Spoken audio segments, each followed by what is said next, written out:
Government job पाना हमारे भारत के युवाओं का एक बहुत बड़ा सपना होता है। बहुत सारे विद्यार्थी एक सरकारी नौकरी को करने के लिए कड़ी मेहनत करते हैं और वह यह चाहते हैं कि वह जल्द से जल्द अपने कैरियर को एक नई ऊंचाई प्रदान करें और गवर्नमेंट के अंदर, चाहे वह स्टेट गवर्नमेंट हो, सेंट्रल गवर्नमेंट हो, उसके अंदर एक ऑफिसर बनकर के, एक अधिकारी बनकर के अपने देश के विकास में अपना योगदान दे सकें।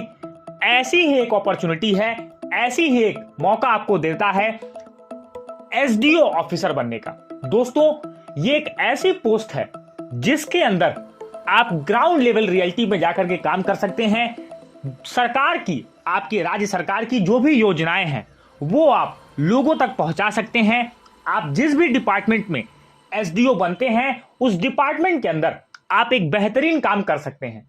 आज के इस वीडियो में हम जानेंगे कि आप अपने इस सपने को 12वीं के बाद किस तरीके से पूरा कर सकते हैं। साथ ही साथ एसडीओ ऑफिसर क्या होता है, इसका क्या काम होता है, एसडीओ ऑफिसर बनने के लिए क्या एज लिमिट होती है, का फॉर्म कौन अप्लाई कर सकता है, एजुकेशनल क्वालिफिकेशन क्या होती है, सैलरी क्या होती है, किस तरीके से एग्जामिनेशन पैटर्न होता है, सिलेबस क्या होता है, ये सारी बातें आज के इस वीडियो में हम जानने वाले हैं। तो मैं आप सभी से उम्मीद करूंगा कि आप इस वीडियो को लाइक जरूर करेंगे।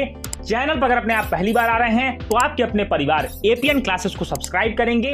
और अब हम चलते हैं आगे वीडियो में। सबसे पहले जान लें, एसडीओ को हम सब डिविजनल ऑफिसर कहते हैं और हिंदी में अगर इसे कहें उप मंडल अधिकारी या उप विभागीय अधिकारी, एसडीओ इसी पोस्ट को कही जाती है। एसडीओ की बात करें तो हर डिपार्टमेंट में, जितने भी राज्य सरकार के डिपार्टमेंट होते हैं, मैक्सिमम डिपार्टमेंट्स में इस पोस्ट को पाया जाता है। इस पोस्ट के अंदर जो भी अधिकारी अपॉइंट होता है उसका काम होता है कि अपने से जो भी नीचे के अधिकारी हैं, जो भी नीचे के कर्मचारी हैं, उनका पूरी तरह से वर्क प्रोफाइल मेंटेन किया जाए, यानी उनके जो काम अलॉटेड हैं उनकी जांच पड़ताल की जाए। किसी भी सरकार की योजना को बहुत बेहतरीन तरीके से इम्प्लीमेंटेशन के साथ कराया जाए, ज्यादा से ज्यादा इफेक्टिव उस योजना को बनाया जाए।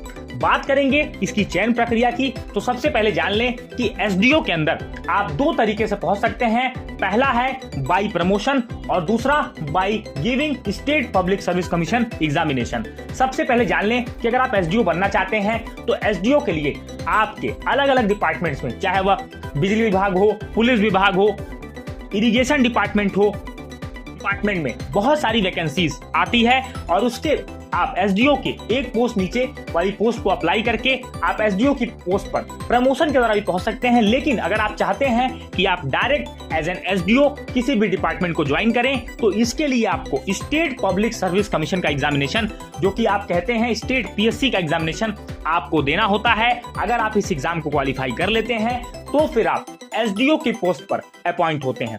आज के इस वीडियो में मैं आपको बताऊंगा कि किस तरीके से अगर आप यूपी के अंदर, उत्तर प्रदेश गवर्नमेंट के अंदर एसडीओ बनना चाहते हैं तो क्या आपको किस तरीके से प्रोसेस अप्लाई करना होगा।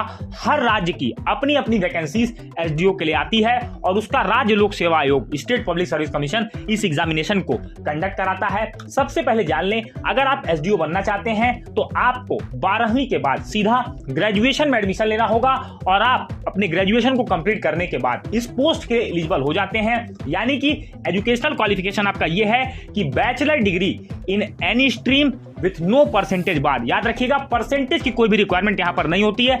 आप ग्रेजुएशन सिर्फ पास होने चाहिए, चाहे आपने बीए किया हो, चाहे आपने बीकॉम किया हो, बीएससी किया हो, बीटेक किया हो, एमबीबीएस किया हो, किसी भी डिग्री को आपके पास बैचलर डिग्री जरूर होनी चाहिए, तब आप इस एग्जाम के अंदर एलिजिबल होते हैं, आप इस एग्जाम के अंदर बैठ पाते हैं। अब बात करते हैं उम्र सीमा की, यानी एज लिमिट की। अगर आपकी उम्र सीमा मिनिमम 21 साल है तो आप इस एग्जाम में बैठ सकते हैं। मैक्सिमम आपकी एज लिमिट यहाँ पर 40 इयर्स होती है। अलग अलग स्टेट्स में यह एज क्राइटेरिया अलग अलग होता है, लेकिन मिनिमम एज 21 साल आपको हर जगह देखने को मिलेगी। इससे कम उम्र सीमा आपकी नहीं होनी चाहिए और 40 साल से ज्यादा अभी आपकी एज नहीं होनी चाहिए। रिजर्वेशन की बात करें, यानी एज रिलैक्सेशन की बात करें, तो आप अगर ओबीसी कैटेगरी से आते हैं, एससी एसटी कैटेगरी से आते हैं तो आपको 5 साल का रिलैक्सेशन देखने को मिलता है। इसके साथ ही साथ अगर आप पीडब्ल्यूडी कैटेगरी से आते हैं तो आपको 15 साल का रिलैक्सेशन यहाँ पर देखने को मिलेगा। यानी 21 से 45 साल तक आप ओबीसी एससी एसटी कैटेगरी से आते हैं हैं तो आप इस फॉर्म को भर सकते हैं। 21 से 55 साल तक अगर आप पीडब्ल्यूडी कैटेगरी कैंडिडेट हैं तो आप इस फॉर्म को भर सकते हैं। बात करें इसके एग्जामिनेशन पैटर्न की, तो सबसे पहले एग्जामिनेशन पैटर्न के लिए जान लें कि यह एग्जाम 3 चरणों में कराया जाता है, जिसमें पहला चरण जो होता है वो आपका प्रीलिमिनरी एग्जामिनेशन होता है। इसके बाद दूसरा चरण आपका मेंस एग्जामिनेशन का होता है और तीसरा चरण आपका इंटरव्यू एंड पर्सनालिटी टेस्ट होता है, जो कि आपको प्रीलिम्स और मेंस निकालने के बाद आपको इस एग्जाम को आप देते हैं। सबसे पहले जान लें प्रीलिमिनरी एग्जामिनेशन जो होता है वो आपका क्वालिफाइंग होता है। इसके मार्क्स कहीं भी ऐड नहीं होते हैं, इस पर मेरिट बनाई जाती है, वो भी पेपर 1 के माध्यम से आपकी मेरिट बनती है। पेपर 2 आपका क्वालिफाइंग पेपर होता है, जिसके अंदर आपको 33% मार्क्स स्कोर करने होते हैं। पेपर 1 की अगर हम बात करें और अगर आप स्टेट पीएससी का पेपर दे रहे हैं यूपी पीसीएस के अंदर, तो सबसे पहले जान लें पेपर 1 में आपको 150 क्वेश्चंस करने होते हैं, जो कि 200 मार्क्स के होते हैं। इसके अंदर आपको current affairs, Indian history, Indian polity, journal science, economy, social development, ये सारे सब्जेक्ट्स के पेपर आपको देने होते हैं। और पेपर 2 की बात करें तो पेपर 2 आपका सीसैट होता है, सिविल सर्विसेज एप्टीट्यूड टेस्ट, जिसमें आपको 33% मार्क्स स्कोर करना कंपलसरी है।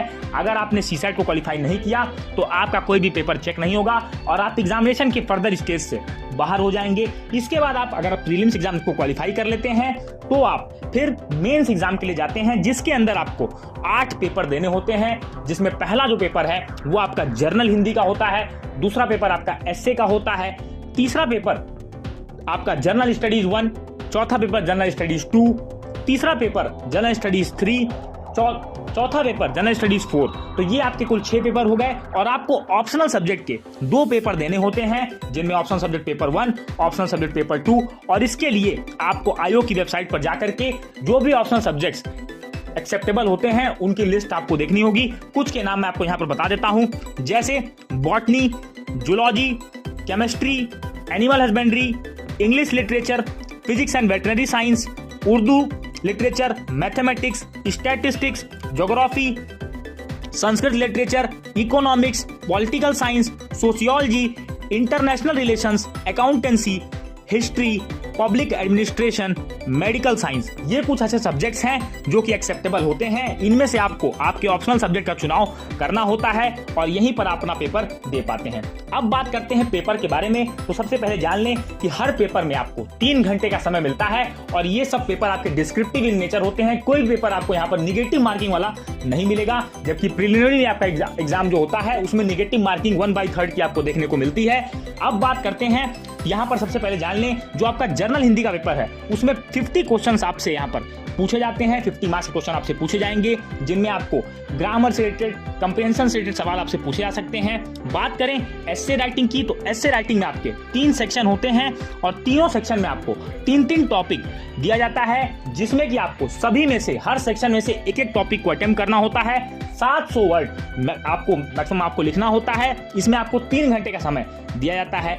अब बात करते हैं जो जनरल स्टडीज के 4 पेपर होते हैं उनमें कौन सी चीजें आपसे पूछी जाती हैं। सबसे पहले जान लें जनरल स्टडीज 1, 2, 3 में आपसे Indian history, economics, disaster, current affairs, world geography आपसे पूछा जाता है और जनरल स्टडीज 4th पेपर में आपसे इथिक्स, इंटीग्रिटी एंड एप्टीट्यूड के क्वेश्चंस आपसे पूछे जाते हैं। इस तरीके से जब आप मेंस एग्जाम को क्वालिफाई करते हैं तो फिर आप इसके 3rd एंड फाइनल स्टेज में जाते हैं और वो आपका टेस्ट होता है इंटरव्यू एंड पर्सनालिटी टेस्ट का, जिसमें आपको 200 मार्क्स का इंटरव्यू आपको देना होता है। इसमें आपके स्टेट से रिलेटेड, आपकी हॉबी से रिलेटेड बहुत सारे सवाल, करंट सिचुएशन पे आपसे रिलेटेड से सवाल पूछे जाते हैं। और जब आप preliminary examination, mains examination, interview को आप दे लेते हैं, फिर आपकी फाइनल मेरिट आती है और आप इसके बाद एज एन एसडीओ अपने चॉइस के डिपार्टमेंट को जो आपने चूज किया होगा उस डिपार्टमेंट में अपनी मेरिट के आधार पर आपको अपॉइंट किया जाता है और फिर आप राज्य सरकार के अंदर एक उप मंडल अधिकारी बन करके